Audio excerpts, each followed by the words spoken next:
All right, we're back with our end of day post wave report with yours truly, the Algo Capitalist, aka the Vulcan, coming to you live from PulseWaveTrading.com, home of the world famous PulseWave Price Trigger reports.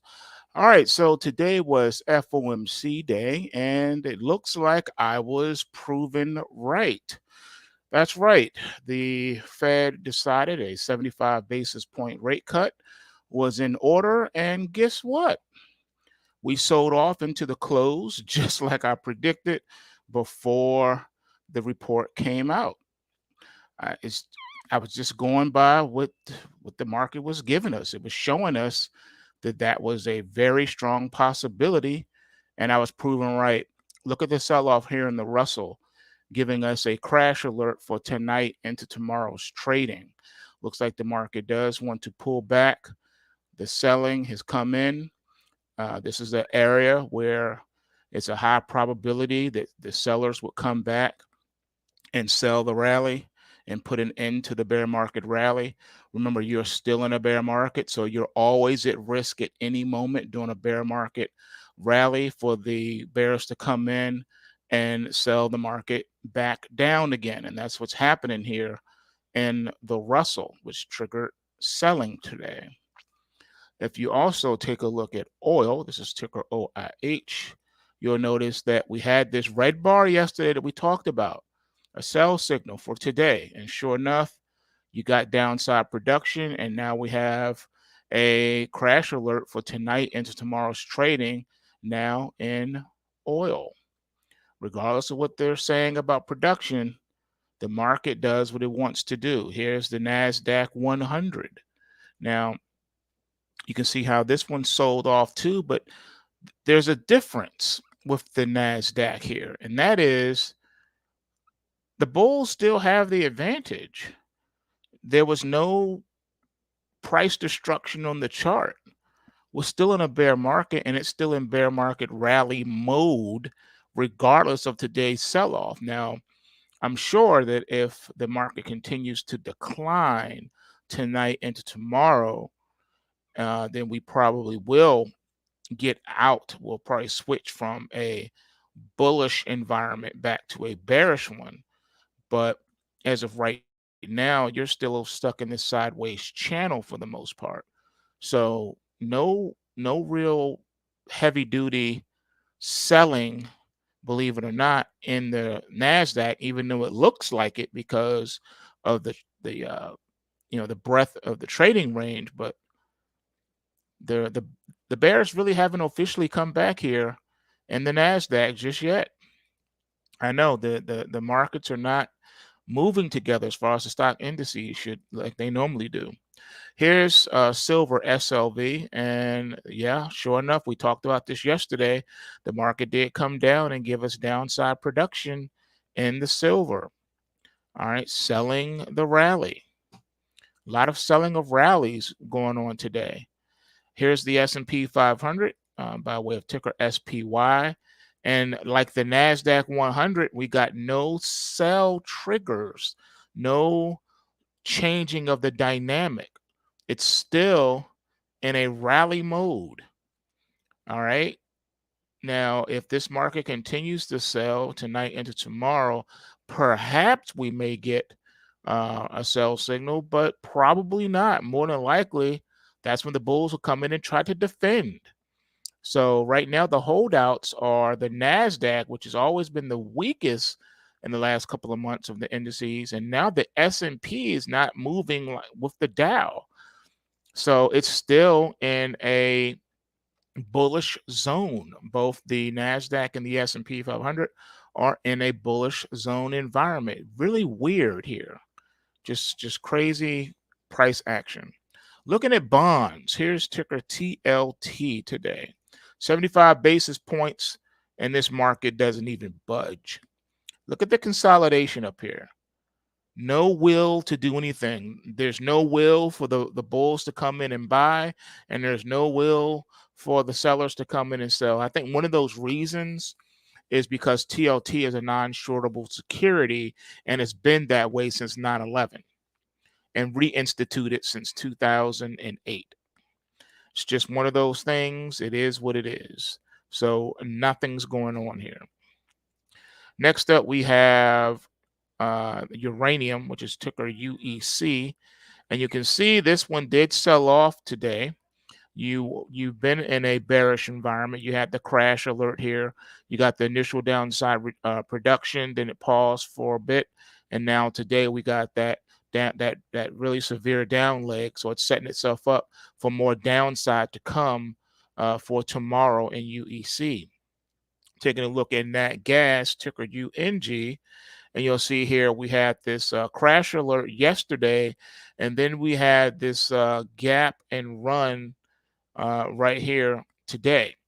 Now this is a strange one because we've crossed over from a bullish environment to back to a bearish environment, and you see this market topped out way back here at the 52-week highs, and since then it's just been straight down. Now we're kind of bouncing around and consolidating off of the lows, but it looks like the rally is now starting to get sold here. So interesting. Today, this shook up the markets a little bit, I think. Not too much, but enough to get a lot of mixed signals.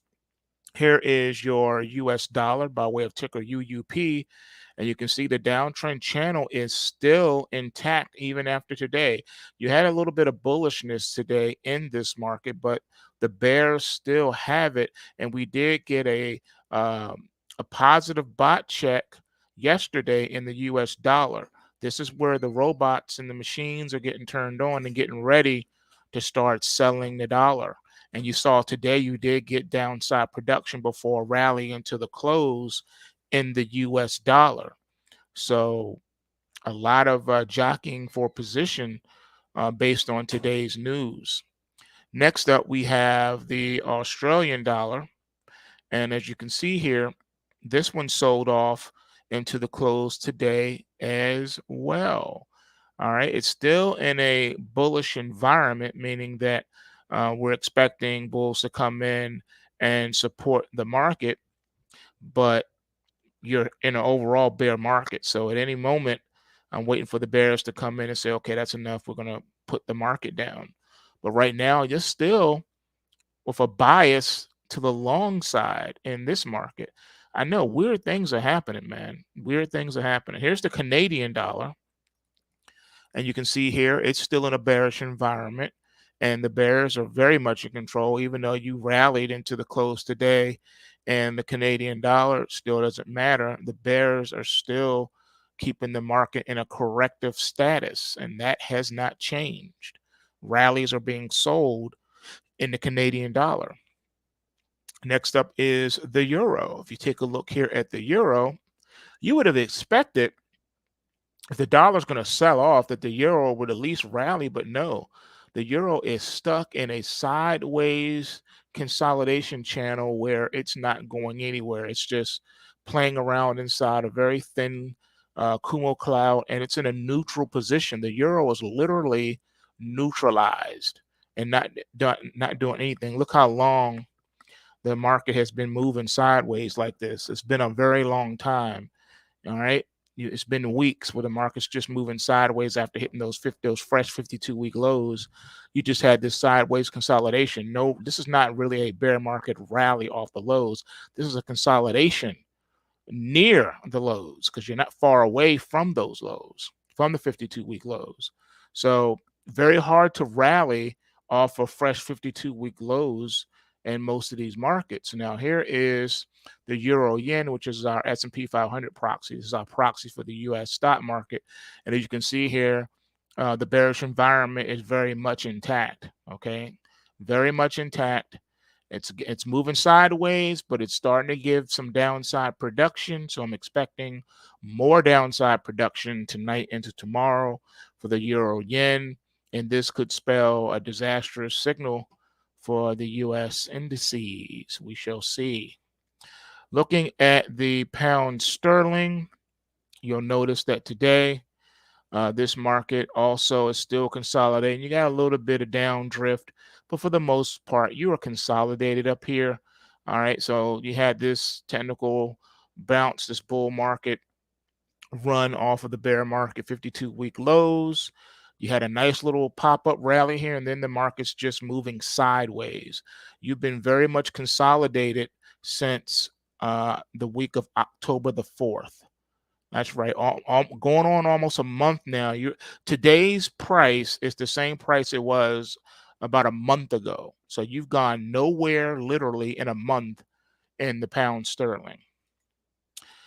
Looking at the actual US dollar index itself, we looked at the EURUSD, but here's the actual index itself. Now you can take a look here how the market is having a problem with 112. Now, if we continue to get solid closes above 112, it's possible the market will make a run for the psychological 113 resistance zone, but it's still in a bearish environment. All right, very much so. And it's also consolidating. Your bar was back here the week of September the 28th, and all the market managed to do was rally back up into this upper range of this consolidation where it's been hanging out for quite some time. So you're very much sideways in the US dollar at this point. All right.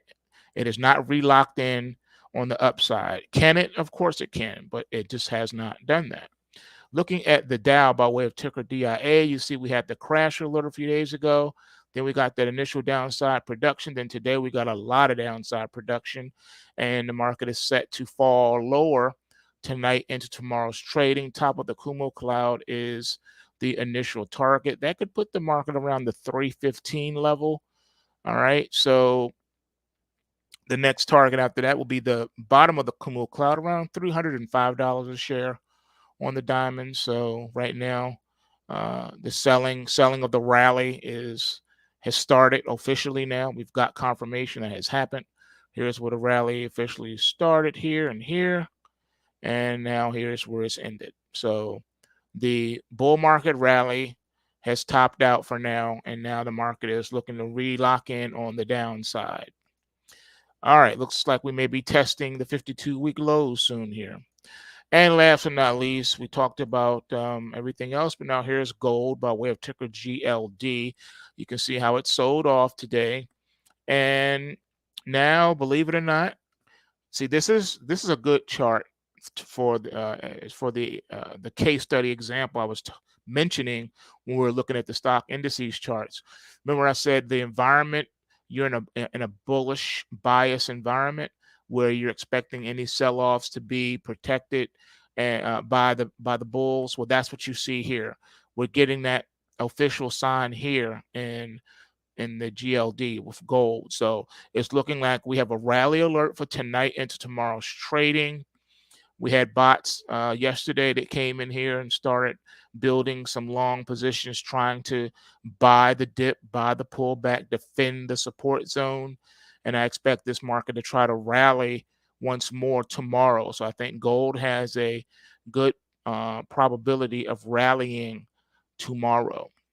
All right. So I think that a good solid close above 155 not only puts the market back into the Kumo cloud, but then sets it up for a continuation to the second target of 160, and a nice solid close above 160 will reopen this market to test and run all the way back up and possibly test the high 180s to mid 190s, maybe even get back up to $200 a share. So that could be a monster of a rally that could be getting set up at this point for gold. And with that being said, if you haven't already done so, smash the like button and go to PulseWaveTrading.com. Take the 14-day challenge, see how much money you can make trading alongside us during this next 14 days for free, no charge, at PulseWaveTrading.com. And remember, bulls make money, bears make money, and pigs get slaughtered. So remember to take what you can and give nothing back. And I am out. Peace.